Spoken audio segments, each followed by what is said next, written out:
So today I'm going to speak a little bit about Forest School. Most of you don't necessarily know what Forest School is, so I'm going to explain a little bit about what it is.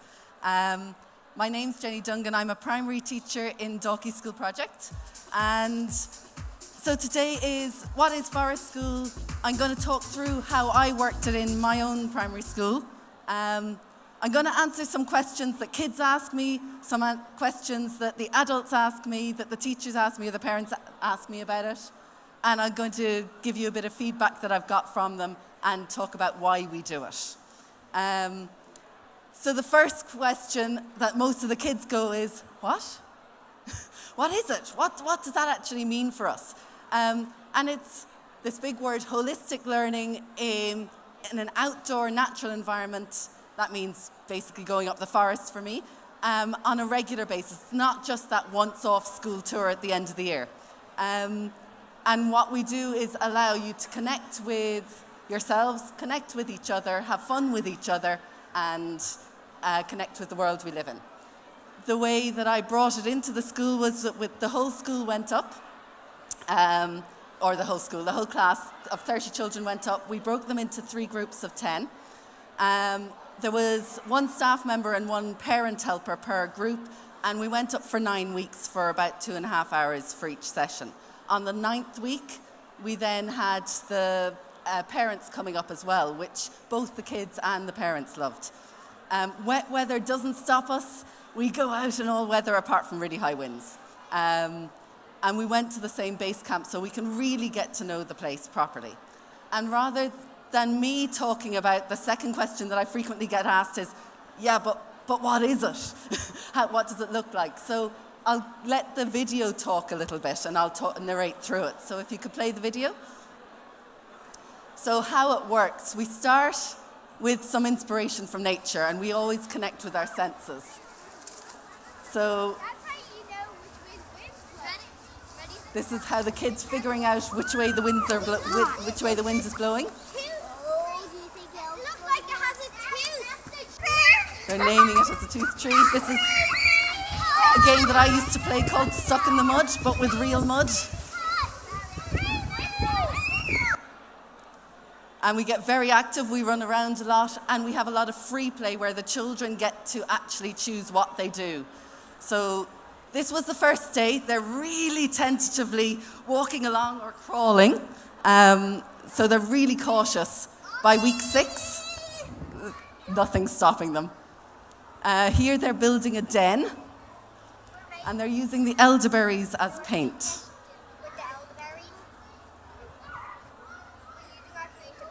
And you're probably looking at them climbing trees and going, I'll talk about that later.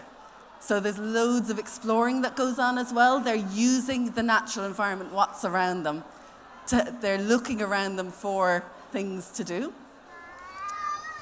And they're choosing their routes and taking on challenges. It's not the easy way that's the more important one. And they get great confidence from doing the hard things. And they look out for each other. We play nature connection games as well. So this is where we blindfold them to get to know a tree better. And they look after each other. And we always do an art activity. So you'll see them using leaves and sticks and feathers, and we bring up some clay sometimes. They work together or on their own. They don't necessarily know what they're doing as they're doing it, but they're having fun anyway. And the parents love us when we get home because they're always muddy. They're making charcoal maps. And as you're looking through these, you can see how many of the subjects, English, art, obviously, you're doing all of your geography, your science. This was in preparation for Halloween, and lots of den building. And we also have quiet time, which is something that you don't normally get in school, where you have a bit of time to let things land. And they choose a sit spot and have about 10 minutes of just sitting there with beautiful views at times. And some children don't like sitting very still, but still have time on their own. And then we share what it was like for us. I noticed a lot of how much space our base had, and I noticed rock. So they get much more observant. Felt prickly by needles. For school that we get to have a sit spot, and So the senior infant child. that we're close to nature, and we get to play eagle eye. So this was on Killiney Hill, and I've worked with senior infants, second class and fourth class so far. So a next question that some of has been already answered, but another question that I get asked mostly by teachers because they're going, I've already got so much going on, how can I fit in Forest School as well? What about the curriculum? This picture in the middle is from the first page or the first picture that you come across in the introduction to the primary school curriculum. Everything is covered in Forest School. The children don't realise it. They just say, oh, we had loads of fun today. If you look at it as a teacher, your science is covered, all the living things. Geography is covered, all the map making, English, oral language, and then it goes back into the school. PE, you can see the obvious links. Maths, SPHE, looking after yourself, looking after other people, looking after nature. All of these things are covered. And I'd like to just draw your attention to, these are the principles of the primary school curriculum, which Forest School really gets. The child's sense of wonder and natural curiosity is a primary motivating factor in the learning. The child is an active agent in his or her learning. The child's immediate environment provides the context for learning. Learning should involve guided activity and discovery methods. The child should perceive the aesthetic dimension in learning, and learning is most effective when it's integrated. All of these things are naturally done through Forest School. So it is the curriculum, really. This is one that I also get asked by teachers and parents. They go, oh, how do you keep them together? How do you stop them from getting lost? How do you keep them under control? And though these little posters are slightly tongue-in-cheek, when you're not asking children to sit down and be quiet, it's not that difficult to keep them under control as such.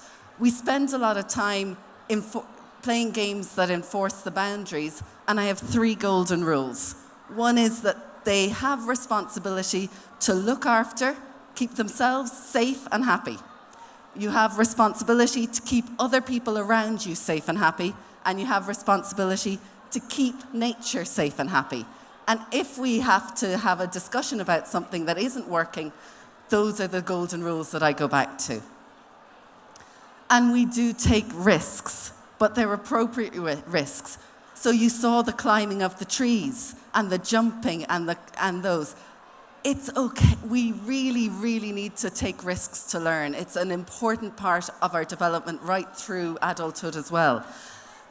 And so we support the children to take appropriate risks by looking after themselves, by looking after each other and nature, and we help them to do that so that they can grow into strong, resilient, creative learners. This is one that parents generally ask, and teachers, because they go, oh, that's all very well, you know lots about plants, but like, I know nothing, I don't know the names of things. I think actually knowing the names of things can sometimes stop the learning. If those children that you saw going up to that tree and saying, look, it's a tooth tree, it looks like there's a tooth there. If I said, oh yes, that's a pine tree or that's an ash tree, I'm not really engaging in the connection to that tree. I'm not excited with them. So actually being curious, asking questions, being excited with the children is much more important and a connecting way of learning than it would be to know the name of a tree or a plant or an animal. Actually learning with the children really helps. So it's about connections, not names. So going to the feedback that I've been getting, this was a pilot project in our school. It's the first time we've run it. One thing that we get is that they're much more observant. So a quote, "She notices nature all around her now. Yesterday she pointed out the beauty of a spider web glistening in the sunshine." Another thing is that their confidence has really improved, that they love exploring. We used to stick to the paths, but now we explore off the beaten track and we always discover new things. It has a really positive impact on the attitude to learning. He was beginning to become disengaged in the classroom, but this has allowed him to realize that learning can happen anywhere, and it has relit his enthusiasm both in and out of the classroom. If they did it every year, it would change our world, and I do sort of believe that. From the teachers, from my point of view, what I loved was that every child was actively engaged all the time. There wasn't anybody sort of going, "Oh, what's going on here?" or "I'm a bit bored," or "I'm thinking about my lunchtime," or everybody was doing stuff at their level. It was naturally differentiated, teacher words, but don't worry about it. But the big thing from other teachers was that it's enjoyable. That was the best day I've had with them all year. I love getting a chance to be with the kids. And the work that they do in the classroom is so much richer as a result of Forest School. And it gives some children a chance to shine who've never had the opportunity before. And from the children, hopefully the sound will be good enough. If not, I might try and narrate it. This is feedback from the children, so if we can play the video. This is a senior infant boy. We're in nature and it's really nice because we can get lots of fresh air and it's good for our exercise and we get to learn about safety in the woods, what plant is poisonous and what plant isn't, what plant we're allowed to eat and what plant we shouldn't. So I like forest school because it's nice and peaceful. You get to hear the animals and I get to spend time with all my friends. And this is a fourth class child after her sit spot. I see the twisted tree swaying in the breeze. To the south I hear the birds chirping, happy as can be. To the west I see little Christmas trees chatting to each other. To the north I see the rocky hills smooth as can be. Above I see birds up high. Below I see pine needles prickly as can be. Inside I feel happy as can be. Altogether I am happy, happy, happy.